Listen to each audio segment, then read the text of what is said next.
ሰላም ጤና ይስጥልን። ከቻናል 1 የሰዓቱን ዜናዎቻችንን ወደ እናንተ እናደርሳለን። ዜናውን እየመራው አብሬያችሁ ቆይታ ማደርገው ወይንሸት ዘውዴ ነኝ። አብረን እንቆይ።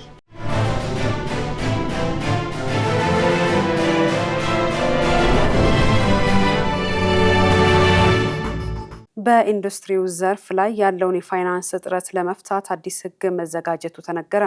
በአራተኛው ኢትዮጵያ ታምርት ኤክስፖ መክፈቻ ጠቅላይ ሚኒስትር አብይ አህመድ እንደተናገሩት የባንኮች የብድር ድጋፍ ለኢንዱስትሪው በቂ እንዳልሆነ ገልጸዋል። ችግሩን ለማስቀረት ምን ያህል ሀብት ወደ ኢንዱስትሪው መሄድ እንዳለበት የሚወስን ሕግ በማዘጋጀት ላይ መሆኑን ጠቁመው ሕጉ በሚቀጥለው 1 ወር ውስጥ ይፋ እንደሚሆን ተናግረዋል። ሕጉ ለሁለቱም የመንግስትና የግል ባንኮች ተግባራዊ እንደሚሆን ጠቅሰው በዘርፉ ላይ ሰው ሰራሽ ችግሮችን በማስወገድ ኢንዱስትሪውን ተገቢውን ድርሻ እንዲያገኝ የሚያስችል ነው ብለዋል።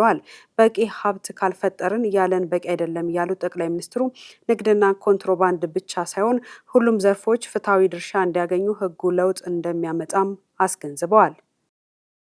ኢትዮጵያ ለጎረቤት ሀገራት የሕክምና ባለሙያዎች ስልጠና በመስጠት ረገድ የበኩሏን ሚና እየተወጣች እንደምትገኝ የጤና ሚኒስትር ዶክተር መቅደስ ዳባ ተናግረዋል። የቅዱስ ጳውሎስ ሆስፒታል ሚሊኒየም ሕክምና ኮሌጅ ለ13ኛ ጊዜ ያሰለጠናቸውን 556 ተማሪዎች በትናንትናው ዕለት አስመርቋል። ጸጋን የተሰማ ተጨማሪ ይዛበታለች። የኮሌጁ ተመራቂዎች በጠቅላላ ሕክምና በስፔሻላይዜሽን እና በተለያዩ የጤና ሳይንስ ዘርፎች የሰለጠኑ መሆናቸው የተገለጸ ሲሆን ከተመራቂዎቹ መካከል 204ቱ ሴቶች ሲሆኑ 14ቱ ደግሞ ከተለያዩ የአፍሪካ ሀገራት የመጡ ናቸው። ዶክተር መቅደስ ዳባ በምረቃ ስነ ስርዓቱ ላይ እንደተናገሩት መንግስት ለጤናው ዘርፍ በሰጠው ልዩ ትኩረት ስኬታማ ውጤቶች እየተመዘገቡ ይገኛሉ። ዘርፉ በአሁኑ ወቅት በለውጥ ሂደት ውስጥ እንደሚገኝ የጠቀሱት ሚኒስትሯ ለሕክምና ወሳኝ የሆኑ ዘመናዊ የሕክምና ቴክኖሎጂዎችና የምርመራ መሳሪያዎች ወደ ሀገር ውስጥ ገቡ እየተደረገ መሆኑንም አንስተዋል። ብቁ የሕክምና የሰው ኃይል በማፍራት በርካታ ስራዎች እየተሰሩ መሆኑን አመልክተው የቅዱስ ጳውሎስ ሆስፒታል ሚሊኒየም ሕክምና ኮሌጅ እያከናወነ ያለው ተግባር ለአብነት የሚጠቀስ መሆኑን ጠቁመዋል። ኢትዮጵያ ባለፉት ዓመታት በአህጉሪቷ የጤና ዘርፍ ላይ ከፍተኛ ሚና የሚጫወቱ ከ400 በላይ አፍሪካውያን የጤና ባለሙያዎችን ማሰልጠን መቻሏንም የጤና ሚኒስትሯ ተናግረዋል። የኮሌጁ ፕሮቮስት ዶክተር ሙሉቀን ተስፋዬ በበኩላቸው ኮሌጁ ባለፉት 13 ዓመታት በጤናው ዘርፍ ከፍተኛ አስተዋጽኦ እያበረከቱ ያሉ ባለሙያዎችን አፍርቷል። ተቋሙ ጥራቱን የጠበቀ ትምህርትና ስልጠና በመስጠት ውጤታማ ስራዎችን ሲያከናውን መቆየቱን አመልክተው በአሁኑ ወቅት በኮሌጁ የሰለጠኑ ባለሙያዎች በተለያዩ የጤና ተቋማት ተሰማርተው የህብረተሰቡን የጤና ችግር በማቃለል ትልቅ ሚና እየተወጡ እንደሚገኙ አስታውሰዋል። በትምህርት ቤቶች የሚታየውን የመጽሐፍት እጥረት በዘላቂነት ለመፍታት ለ2019 ዓ.ም የትምህርት ዘመን ከ36 ሚሊዮን በላይ መጽሐፍት እንደሚያሳትም ትምህርት ሚኒስቴር አስታወቀ። ለዝርዝሩ አማሩ ገብሩ። የትምህርት ሚኒስቴር ፕሮፌሰር ብርሃኑ ነጋ እንደገለጹት ቀደም ሲል በተከናወነው የመጀመሪያ ዙር 23.9 ሚሊዮን የአንደኛና የመካከለኛ ደረጃ መጽሐፍትን አሳትሞ ለክልሎች ተደራሽ ተደርጓል። ይህም የተማሪ የመጽሐፍ ጥምርታውን ወደ 1 ለ2 ያቀረበው ቢሆንም ለትምህርት ጥራት በቂ ባለመሆኑ ተጨማሪ ግዥና ህትመት ማስፈለጉን ጠቁመዋል። በመሆኑም 36 ሚሊዮን መጽሐፍትን ለማሳተም ዝግጅት ተደርጓል ያሉት ሚኒስትሩ እነዚህ መጽሐፍት በ2019 ዓ.ም መጀመሪያ ላይ ወደ ሀገር ውስጥ ገብተው ስርጭት እንደሚጀመር ገልጸዋል። ይህም ክልሎች በራሳቸው አቅም ከሚያሳትሟቸው መጽሐፍት ጋር ተዳምሮ እያንዳንዱ ተማሪ በሁሉም የትምህርት አይነት የራሱ መጽሐፍ እንዲኖረውና የተማሪ የመጽሐፍ ጥምርታውን እውን ለማድረግ እንደሚያግዝ አስታውቀዋል። የአንደኛና የመካከለኛ ደረጃ ተማሪዎች የመጽሐፍ አቅርቦት የክልሎች ኃላፊነት ቢሆንም ያለውን ክፍተት ለመሙላትና የትምህርት ጥራትን ለማሻሻል ሚኒስቴር መስሪያ ቤቱ ከልማት አጋሮች ጋር በመተባበር የገንዘብ ድጋፍ በማፈላለግ የህትመት ስራ እያከናወነ እንደሚገኝም አብራርተዋል። ከ2 ዓመት በፊት በትምህርት ሚኒስቴር ዋና ኃላፊነት በአዲሱ ካሪኩለም መሰረት 43 ሚሊዮን የሚደርሱ የሁለተኛ ደረጃ ትምህርት መጽሐፍት ታትመው ለሁሉም ክልሎች ተዳርሰዋል። የሁለተኛ ደረጃ ትምህርት የተማሪና የመጽሐፍ ጥምርታውን ወደ 1 ለ1 ማዳረስ መቻሉን አስረድተዋል። የኢትዮጵያ ኤሌክትሪክ አገልግሎት ባለፉት 9 ወራት ከ423 ሺህ በላይ አዳዲስ ደንበኞችን የኤሌክትሪክ ተጠቃሚ ማድረጉን አስታወቀም። የአገልግሎቱ ዋና ስራ አስፈጻሚ ጌቱ ገረመው እንደገለጹት 103 አዲስ የገጠር ከተሞችና መንደሮች ኤሌክትሪክ ተጠቃሚ ሆነዋል። ከአጠቃላይ አዳዲስ ተጠቃሚዎች መካከል ወደ 31 ሺህ በላይ የሚሆኑት አዲስ ኤሌክትሪክ ባገኙ አካባቢዎች ውስጥ የሚገኙ መሆኑም ተገልጿል። ከአዳዲስ ተጠቃሚዎች 74.2 በመቶ የድህረ ክፍያ ቆጣሪ፣ 25.8 በመቶ ደግሞ የቅድመ ክፍያ ቆጣሪ ተጠቃሚ መሆናቸውን ጠቅሰዋል። በአዲስ አበባ ከተማ በሪል ስቴት ዘርፍ ላይ የሚንቀሳቀሰው ቤዝ ሪል ስቴት በዓለም ባንክ አካባቢ የግንባታ ስራቸው የተጠናቀቁ ቤቶች ቁልፍ ለባለቤቶች አስረከበም። በርክክብ መርሃ ግብሩ የህንፃዎቹ ግንባታ በ1 ዓመት ከ6 ወር እንደተጠናቀቀ የተገለጸ ሲሆን ስለ ጥራት ደረጃቸውና ስለ አሰራር ሂደታቸው ማብራሪያ ተሰጥቷል። በመርሃ ግብሩ ላይ የተገኘችው ማህሌት ደመላሽ ተከታዩን ዘገባ አጠናቅራለች። በአዲስ አበባ ከተማ በሪል ስቴት ዘርፍ ላይ የሚንቀሳቀሰው ቤዝ ሪል ስቴት በዓለም ባንክ አካባቢ የግንባታ ስራውን ያጠናቀቃቸውን ቤቶች ቁልፍ ለባለቤቶቻቸው አስረክቧል። በዕለቱ በተከናወነ የርክክብ መርሃ ግብር ላይ የኩባንያው አመራሮችና ደንበኞች በተገኙበት ነዋሪዎች የቤቶቻቸውን ቁልፍ ተረክበዋል። በርክክብ መድረኩ ላይም የቤዝ ሪል ስቴት መስራችና ባለቤት የሆኑት አቶ ኡስማን ሁሴን የህንፃዎቹ ግንባታ በ1 ዓመት ከ6 ወር እንደተጠናቀቀ የገለጹ ሲሆን ስለ ጥራት ደረጃቸውና ስለ አሰራር ሂደታቸው ማብራሪያን ሰጥተውናል። በ300 ካሬ ላይ 34 ቤት ሰዎችን ባለቤት ማድረግ ትልቅ የቤት ችግር ባለበት ሀገር ላይ 300 ካሬ ላይ ግንባታን ወደ ላይ 8 ፎቅ አድርጎ 30 ምናምን ሰዎችን የቤት ባለቤት ማድረግ አንድ ትልቅ ኳሊቲ ነው። ቤዝ ሪል ስቴት እዚህ ጋር በ1 ዓመት ከ6 ወር ሲጨርስ የተጠቀማቸው ማቴሪያሎች ሀገሪቱ ላይ ያሉ በሚባሉ ከሲሚንቶ ብንነሳ ኦፒሲ ብረት፣ የቱርክ ብረት፣ ሌሎችን ማቴሪያሎች ከፊኒሺንግ ማቴሪያሎች ካየን ደግሞ አንደኛና አሉ በሚባሉ በሀገር ውስጥ ማቴሪያሎች ነው የተሰሩት። በፍጥነት በጥራት ካሉ የቤዝ ሪል ስቴት ባለደረቦች ጋር በጥራት ነው የተሰራው። ጥሩ ነው። ኩባንያው በቀጣይም በተለያዩ የአዲስ አበባ አካባቢዎች መሰል የግንባታ ስራዎችን እንደሚያከናውን የገለጸ ሲሆን ለደንበኞች የሚያቀርባቸው ቤቶችም ጥራታቸውን የጠበቁና በተመጣጣኝ ዋጋ የሚቀርቡ መሆናቸውን አመላክቷል።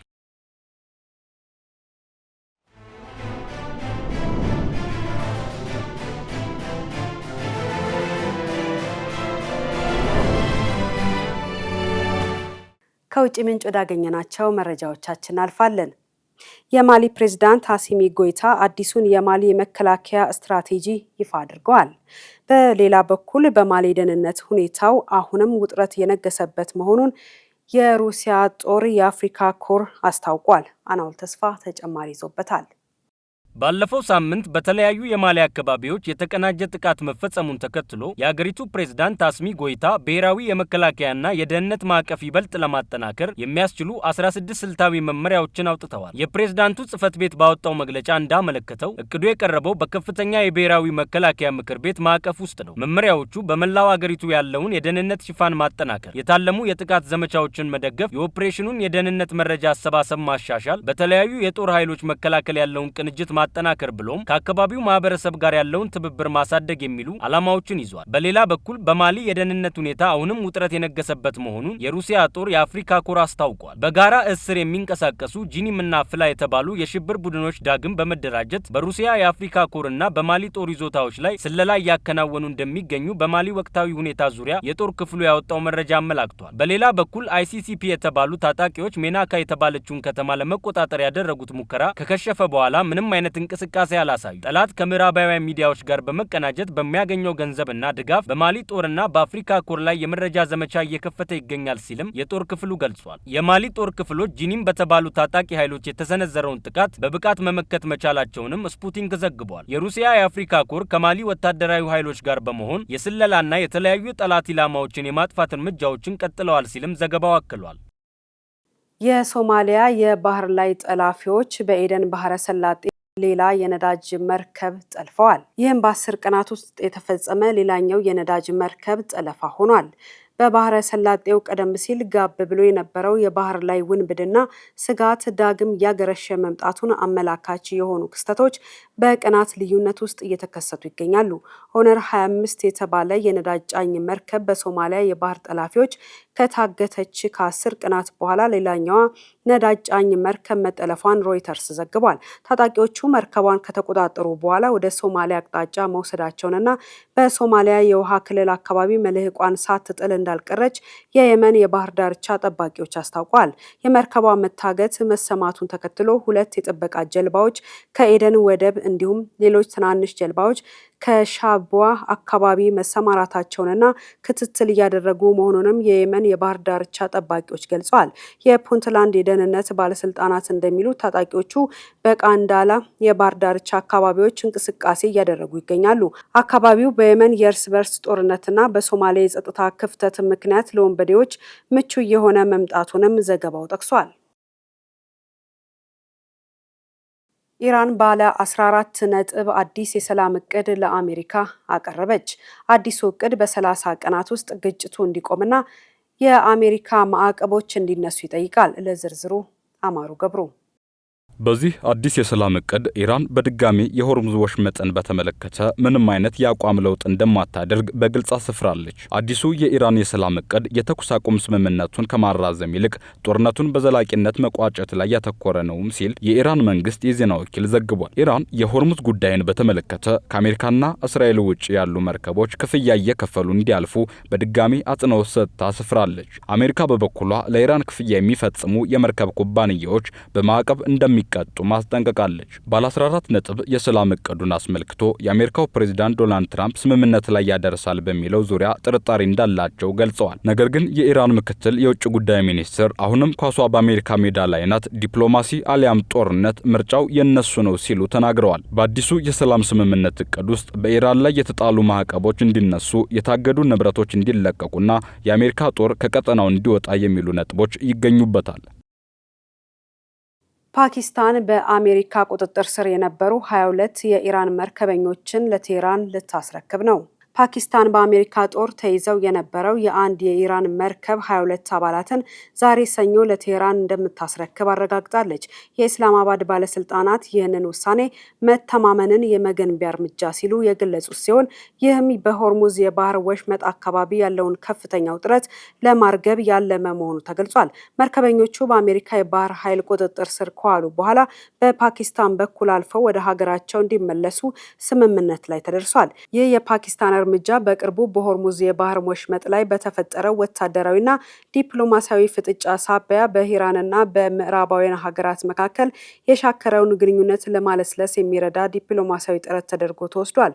ርክክቡ ዛሬ እንደሚከናወን የሚጠበቅ ሲሆን ኢስላማባድ በቀጠናው ሰላምና መረጋጋት እንዲሰፍን ያላትን ፍላጎት የምታሳይበት እንደሆነም አስታውቃለች መባሉን የዘገበው አናዶሉ ነው። ሳውዲ አረቢያ ለሀጅ ተጓዦች የዕድሜ ገደብ አስቀመጠች። ዝቅተኛው የሀጃጅ ዕድሜ 15 ዓመት ነው ብላለች።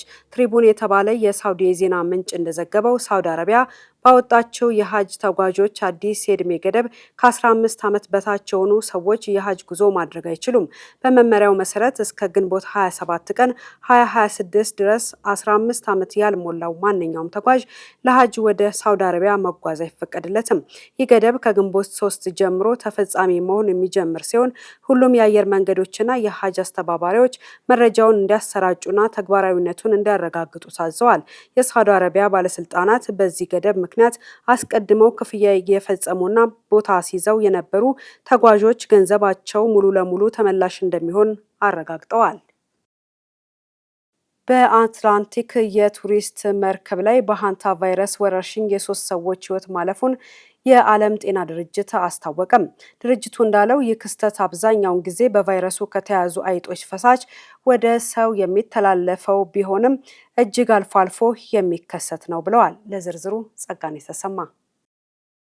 ወረርሽኙ የተከሰተው ከአርጀንቲናዋ ኡሽዋይ ተነስቶ ወደ ኬፕ ቨርዴ በመጓዝ ላይ በነበረው ኤምቪ ሂንዱስ በተባለ መርከብ ላይ ነው። የዓለም ጤና ድርጅት ለኤኤፍፒ በሰጠው መግለጫ እስካሁን ድረስ በአንድ ሰው ላይ የሃንታ ቫይረስ ኢንፌክሽን በላብራቶሪ ተረጋግጧል። ሌሎች 5 ተጠርጣሪዎች ደግሞ አሉ ብሏል። በቫይረሱ ከተያዙ 6 ሰዎች መካከል 3ቱ ሲሞቱ፣ አንዱ በአሁኑ ወቅት በደቡብ አፍሪካ በጽኑ ሕክምና ክፍል ውስጥ ይገኛል። የደቡብ አፍሪካ የጤና ሚኒስቴር እንደገለጸው ቢያንስ የ2 ሰዎችን ሕይወት የቀጠፈ ከባድ የመተንፈሻ አካላት በሽታ መከሰቱንና ሶስተኛው ታካሚ በጆሃንስበርግ በጽኑ ሕክምና ላይ እንደሚገኝ አስታውቆ ነበር። በጆሃንስበርግ የታከመው ግለሰብ የሃንታ ቫይረስ ምርመራ ውጤቱ ፖዚቲቭ መሆኑን የገለጹት የደቡብ አፍሪካ ቃል አቀባይ ፎስተር ሞሃሌ ቫይረሱ የደም መፍሰስ፣ ትኩሳት ሊያስከትል የሚችል የቫይረስ ዝርያ መሆኑን ገልጸዋል። በሽታው የሚተላለፍበት መንገድም የዓለም ጤና ድርጅት በመግለጫው የሃንታ ቫይረስ ኢንፌክሽን ብዙውን ጊዜ ከአካባቢ ንክኪ በበሽታው የተያዙ አይጦች ሽንት ወይም ፈሳሽ ጋር የተያያዘ ነው ብሏል። ምንም እንኳን አልፎ አልፎ ቢሆንም የሚከሰተው ሃንታ ቫይረስ ከሰው ወደ ሰው ሊተላለፍ ሊያስተላልፍ የሚችል ሲሆን ለከባድ የመተንፈሻ አካላት ህመም ሊዳርግ ስለሚችል ጥብቅ የሕክምና ክትትልና ድጋፍ ያስፈልገዋል። በመርከቡ ላይ ለመጀመሪያ ጊዜ ምልክቱ የታየባቸው የ70 ዓመት አዛውንት ሲሆኑ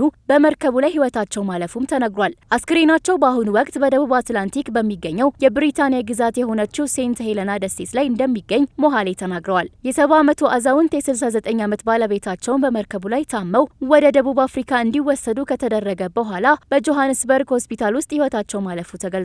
ሶስተኛው ተጠቂ የ69 ዓመት ብሪታናዊ ሲሆኑ እሳቸውም ወደ ጆሃንስበርግ ተወስደው በጽኑ ሕክምና ክፍል ውስጥ ይገኛሉ። የዓለም ጤና ድርጅት ዋና ዳይሬክተር ዶክተር ቴዎድሮስ አድሃኖም በኤክስ ገጻቸው ባሰፈሩት መልእክት የዓለም ጤና ድርጅት ከሚመለከታቸው አባል ሀገራት ጋር በቅንጅት እየሰራ መሆኑን ገልጸዋል። የዓለም ጤና ድርጅት ምልክቱ የታየባቸውን 2 ተሳፋሪዎች ለሕክምና እንዲወጡ እያመቻቸ ሙሉ የአደጋ ግምገማ እያደረገና በመርከቡ ላይ ያሉ ተሳፋሪዎችን እየደገፈ ይገኛል ብለዋል። አደጋዎችን ለመቆጣጠርና የህዝብ ጤናን ለመጠበቅ ፈጣንና የተቀናጀ እርምጃ ወሳኝ መሆኑንም ጠቅሰዋል። ኤምቪ ሂንዱስ የተባለው መርከብ በኔዘርላንድስ በሚገኘው ኦሽን ዋይድ ኤክስፔዲሽንስ በተባለ የቱሪስት ኩባንያ የሚተዳደር የፖላር ጉዞ መርከብ ነው። መርከቡ 170 ተሳፋሪዎችንና 70 ያህል የሰራተኛ አባላትን የመያዝ አቅም አለው። የመርከብ መከታተያ ድረገጾች እንደሚያሳዩት መርከቡ እሁድ ዕለት ከኬፕ ቨርዴ ዋና ከተማ ፕራያ ወደብ አቅራቢያ ደርሷል። ሰዎች በሃንታ ቫይረስ ሊያዙ የሚችሉት በበሽታው የተያዙ አይጦችን ወይም ፈሳሻቸውን በመንካት በአይጥ በመነከስ ወይም የተበከለ አቧራን ወደ ውስጥ በመተንፈስ ነው። በዓለም ዙሪያ የተለያዩ የሃንታ ቫይረስ አይነቶችና የተለያዩ ምልክቶች መኖራቸው ይታወቃል። ዘገባው የፍራንስ 24 ነው። ሩሲያ የሶሪያ ዋና የነዳጅ አቅራቢ በመሆን ኢራንን ተክታለች። በሶሪያ የአሳድ መንግስት መውደቁን ተከትሎ ሩሲያ ለሀገሪቱ የምታቀርበው የነዳጅ መጠን በ75 በመቶ በመጨመር የኢራንን ቦታ መረከቧን ሮይተርስ ዘግቧል። በአሁኑ ወቅት ሩሲያ በቀን በአማካይ 60 ሺህ በርሜል ነዳጅ ለሶሪያ እያቀረበች ሲሆን ይህም የሀገሪቱን ሲሶ የኢነርጂ ፍላጎት ይሸፍናል። ሶሪያ በቀን እስከ 150 ሺህ በርሜል ነዳጅ የሚያስፈልጋት ቢሆንም በሀገር ውስጥ ማምረት የምትችለው 35 ሺህ በርሜል ብቻ በመሆኑ በከፍተኛ ሁኔታ በገቢ ነዳጅ ላይ ጥገኛ ነች። ምንም እንኳን አዲሱ የደማስቆ መንግስት ወደ ምዕራባውያን እያዘነበለ ቢሆንም የሀገሪቱ ደካማ ኢኮኖሚ ለጊዜው በሩሲያ ነዳጅ ላይ እንዲመሰረት አድርጎታል። ሩሲያ ይህን ነዳጅ ለሶሪያ የምታቀርበው ማዕቀብ የተጣለባቸውን መርከቦች በመጠቀም እንደሆነም ዘገባው አመላክቷል። ይህ እርምጃ ሩሲያ በአዲሲቷ ሶሪያ ውስጥ ያላትን ተጽዕኖ ለማስቀጠል የምታደርገው የስትራቴጂ አካል ተደርጎም ተወስዷል።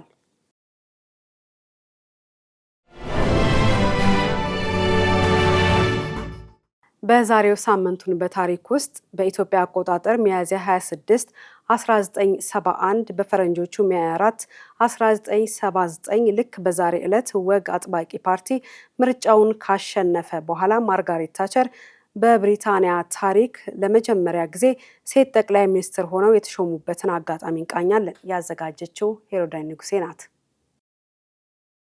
የዛሬው ሳምንቱን በታሪክ በዩናይትድ ኪንግደም የመጀመሪያዋ ሴት ጠቅላይ ሚኒስትር ማርጋሬት ታቸር የተሾሙበትን ጊዜ ሊያስቃኘን 47 ዓመታትን ወደ ኋላ ተጉዟል። ማርጋሬት ታቸር የተወለዱት እንደ አውሮፓውያን አቆጣጠር በ1925 በግራንታም እንግሊዝ ሲሆን ከጠቅላይ ሚኒስትርነታቸው በፊትም የከፍተኛ ደረጃ ትምህርታቸውን በተከታተሉበት ኦክስፎርድ ዩኒቨርሲቲ የመጀመሪያዋ ሴት የወግ አጥባቂ ህብረት መሪ በመሆን አገልግለዋል። በ1950 ደግሞ በዳትፎርድ ለፓርላማ ተወዳድረው ቢሸነፉም በፈረንጆቹ 1959 ዴኒስ ታቸር የተባለ ነጋዴ ባላግብተው የመንታ ልጆች እናት ሆነዋል። በመቀጠልም በሰሜን ለንደን አውራጃ የወግ አጥባቂ ፓርቲ አባል በመሆን ለፓርላማ አባልነት ተመርጠዋል። በ1960ዎቹ በኮንዘርቫቲቭ ወይም ወግ አጥባቂው ፓርቲ ተሰሚነታቸው በፍጥነት አደገ። እናም እንደ አውሮፓውያን አቆጣጠር በ1967 የሃሮልድ ዊልሰንን የሰራተኛ ፓርቲ ካቢኔን በመቃወም በተቃራኒው የኮንዘርቫቲቭ ፓርቲ ካቢኔን ተቀላቀሉ። በፈረንጆቹ 1970 በኤድዋርድ ሄዝ ዘመን ወግ አጥባቂ ፓርቲ ድል ሲቀዳጅ ማርጋሬት ታቸርም የትምህርትና የሳይንስ ሚኒስቴር ሆነው ተሾሙ። እንደ አውሮፓውያን አቆጣጠር በ1974 የሰራተኞች ፓርቲ ተመልሶ ወደ ስልጣን ሲመጣ ማርጋሬት ታቸር በወቅቱ የፓርቲያቸው መሪ የነበሩትን ኤድዋርድ ሄዝን በመተካት የኮንዘርቫቲቭ ፓርቲ የመጀመሪያዋ ሴት መሪ ሆነዋል። በፈረንጆቹ 1979 ሜይ 3 በተካሄደው ምርጫም የታቸር ኮንዘርቫቲቭ ፓርቲ ማሸነፍ ቻለ። በዚህም ምክንያት ልክ በዛሬው ዕለት በፈረንጆቹ ሜይ 4 1979 ዓ.ም በብሪታንያ ታሪክ የመጀመሪያዋ ሴት ጠቅላይ ሚኒስትር ሆነው ማርጋሬት ታቸር ተሾሙ። ማርጋሬት ታቸር ወደ ስልጣን ከመጡ በኋላ የሶሻሊዝምን ስርዓት በመቃወም በነጻ ንግድ ዙሪያ ትኩረት አድርገው የሰሩ ሲሆን በስልጣንም ለ11 ዓመት ከ6 ወር ያክል ቆይተዋል። የቢዝነስ መረጃዎቻችንን ወደ እናንተ እናደርሳለን። የኢትዮጵያ አየር መንገድ የ2026 የአፔክስ መንገደኞች ምርጫ በአፍሪካ ምርጡ አየር መንገድ ሽልማትን አሸንፏል። የኢትዮጵያ አየር መንገድ በዓለም አቀፍ ደረጃ በዘረጋው የስራ መረብ አየር መንገዱን መርጠው ለሚጓዙ መንገደኞች ያለውን ታማኝነትና እምነት የሚያንጸባርቀውን የ2026 የአፔክስ መንገደኞች ምርጫ ፓሴንጀር ቾይስ አዋርድ በአፍሪካ የምርጥ አየር መንገድ ሽልማትን ተቀብሏል። ለዚህና ለሌሎች የቢዝነስ መረጃዎቻችን መሀሌት ደመላሽ። ሽልማቱ የኢትዮጵያ አየር መንገድ መንገደኞች በረራቸውን ከሚያስይዙበት ቅጽበት ጀምሮ መዳረሻቸው እስኪደርሱ ድረስ ምቹ፣ ሰላማዊና አስተማማኝ የጉዞ ልምድ እንዲኖራቸው የሚያደርገውን ጥረት ያሳያል። የአፔክስ መንገደኞች ምርጫ ሽልማት ሙሉ በሙሉ በመንገደኞች እውነተኛ የጉዞ ልምምድ ላይ ተመስርቶ በገለልተኛ አካል በተረጋገጠ ግብረ መልስ የሚሰጥ ነው። ይህም ሽልማቱን ከመንገደኞች የተሰጠ እውነተኛ የእምነት ድምጽ ያደርገዋል ተብሏል። የኢትዮጵያ አየር መንገድ በአፔክስ በተደጋጋሚ እውቅና ማግኘቱ ለአገልግሎት ጥራትና ለስራው ክንውን ብቃት ያለውን የረጅም ጊዜ ቁርጠኝነት ያሳያል። ወደፊትም የኢትዮጵያ አየር መንገድ ዘመናዊ አውሮፕላኖችን በማሟላት በዲጂታል ፈጠራዎችና በዓለም አቀፍ የስራ መረብ ላይ አገልግሎት ማሻሻያዎችን በማድረግ ትኩረቱን ወደፊት ላይ አድርጓል። አየር መንገዱ በጠንካራ ራዕይ ሰውን ማዕከል ባደረገ አቀራረብ እየተመራ በአፍሪካ አቪዬሽን ያለውን መሪነት እያጠናከረና በዓለም አቀፍ ደረጃ ያለውን ተጽዕኖ እያሳደገም ይገኛል። ዳንጎቴ ለደቡብ አፍሪካ ቀጠና የሚውል የነዳጅ ማከፋፈያ ማዕከል በናሚቢያ ሊያቋቁም ነው። ማዕከሉ $10 ቢሊዮን ይፈጃልም ተብሏል። በአፍሪካ ግዙፉ ነዳጅ ማጣሪያ ከአፍሪካ ኤክስፖርት ኢምፖርት ባንክ አፍሪግዝም ጋር በመተባበር በናሚቢያ የነዳጅ ማዕከልን ይገነባል። የማዕከሉ ግንባታ ከመካከለኛው ምስራቅ ግጭት ጋር ተያይዞ ከፋርስ ባህረ ሰላጤ በሚመጣ ነዳጅ ላይ ያለውን ጥገኝነት ለመቀነስ ያለመ ነው። ከናይጄሪያ የሚላክ ነዳጅ የሚፈጅበትን ጊዜ ወደ 5 ቀናት ዝቅ የሚያደርግ ሲሆን በ18 ወራት ውስጥ የነዳጅ ዋጋን ከ15 እስከ 20 በመቶ ይቀንሳል ተብሎም ይጠበቃል። ባንኩ ከግል ባለሀብቶች በሚገኝ ገንዘብ 550 የነዳጅ ማጓጓዣ ቦቴዎችን እየገዛም ይገኛል። ኮንጎ ወደ አሜሪካ የምትልከው የኮፐር ወይም መዳብ ምርት በከፍተኛ መጠን ልታሳድግ መሆኑ ተገለጸ። በዲሞክራቲክ ሪፐብሊክ ኮንጎ መንግስት ባለቤትነት በሚተዳደረው ኩባንያ ወደ አሜሪካ የሚላከውን የመዳብ መጠን ወደ 500,000 ሜትሪክ ቶን ለማሳደግ ማቀዱን አስታውቋል። ይህ መጠን ኮንጎ በጥር ወር ላይ ገብታ ከነበረው የኤክስፖርት ቃል ኪዳን ጋር ሲነጻጸር የ5 እጥፍ ጭማሪ የታየበትም ነው። የአሜሪካ መንግስት ይህንን ስምምነት ለማድረግ መነሳሳቱ ቻይና በኮንጎ የማዕድን ዘርፍ ላይ ያላትን የበላይነት ለመቀነስና ሚዛኑን ለመጠበቅ ካላት ፍላጎት ጋር የመነጨ መሆኑ ተገልጿል። ሆኖም ኮንጎ ከአሜሪካ ጋር ያላትን ግንኙነት እያጠናከረች ቢሆንም ከቻይና ጋር ያላትን የንግድ አጋርነት ግን አልተወችም። ምንም እንኳን ይህ ስምምነት ለኮንጎ ኢኮኖሚ ትልቅ እድል ቢመስልም የኮንጎ ሕዝብ ተጠቃሚነት የሚረጋገጠውና የአካባቢ ብክለት የሚቀንሰው በሂደቱ ላይ ግልጽነትና ተጠያቂነት ሲሰፍን እንደሆነ ብቻ ባለሙያዎች አሳስበዋል። መረጃው የቢዝነስ ኢንሳይደር ነው። የሳምሰንግ መስራች ቤተሰቦች በደቡብ ኮሪያ ታሪክ ከፍተኛ የተባለውን የ$8 ቢሊዮን የውርስ ታክስ ከፍለው አጠናቀቁ። የደቡብ ኮሪያው ግዙፍ የቴክኖሎጂ ኩባንያ ሳምሰንግ መስራች የነበሩት ሊ ኩን-ሂ እንደ አውሮፓውያን አቆጣጠር በ2020 ከዚህ ዓለም በሞት መለየታቸውን ተከትሎ ቤተሰቦቻቸው $8.15 ቢሊዮን ገደማ የሚጠጋ የውርስ ታክስ እንዲከፍሉ ተወስኖባቸው ነበር። ይህ በደቡብ ኮሪያ ታሪክ ታይቶ የማይታወቅ ከፍተኛ የታክስ መጠን ሲሆን የቤተሰቡ አባላት ክፍያውን ላለፉት 5 ዓመታት በ6 ዙሮች ከፍለው ማጠናቀቃቸው ታውቋል። ክፍያውን መፈጸምም በሳምሰንግ ያላቸውን የተወሰነ አክሲዮን ከመሸጥ ባለፈ ከባንክ ብድር መውሰዳቸው ተገልጿል። እንደ ቢቢሲ መረጃ ክፍያውን መጠናቀቁ በሳምሰንግ አስተዳደር ውስጥ የነበረውን አለመረጋጋት እንደሚቀንሰውና ኩባንያው ፊቱን ወደ ሰው ሰራሽ አስተውሎትና አዳዲስ ቴክኖሎጂዎች ላይ እንዲያዞር እድል እንደሚሰጠው ተነግሯል። ከቻናል ዋን ለሰዓቱ ያዝናቸው ዜናዎቻችን እነዚህን ይመስላሉ። ስለተከታተላችሁን አመሰግናለን። ዜናውን እየመራው ወይንሸት ዘውዴ አብሬያችሁ ቆይታ አድርጌያለሁ። ጤና ይስጥልኝ።